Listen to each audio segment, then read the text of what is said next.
Hi there, today on this James the Bike Guy we're taking a look at the TRP Spyre brake calipers.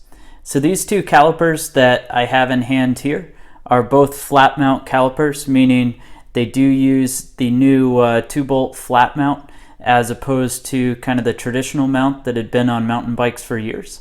And this flat mount is designed to kind of allow a smaller form factor and less redundant material on road bikes.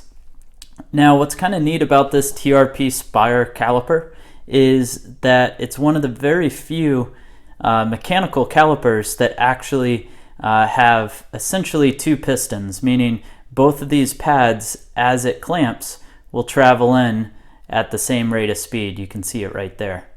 Now why that's different is typically with a mechanical caliper it'll only brake from one side, meaning you end up flexing the disc rotor over and you have uneven wear on the brake pads. The other major benefit of this is that you can actually increase the stopping power by having both brake at the same time. Now, as we look at this, a couple of neat things to mention with these TRP Spyre calipers. You'll notice first that this is the kind of the more basic of the two. They make a Spyre and then a Spyre SLC.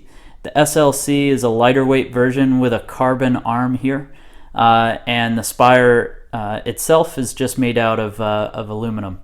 Now, taking a look at this, it's about 40 millimeters wide, so it's pretty thin and narrow, and it uses the Shimano M525 or M515 brake pads. So you can just get a standard Shimano brake pad.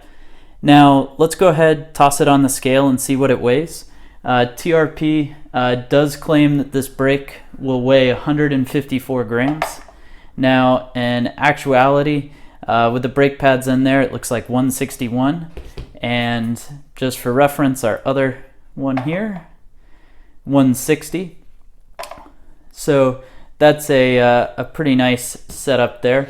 Now you will notice I've got some adapters here. So this is for the flat mount to upgrade it to be 160 millimeter rotor size, because in stock format it's actually 140.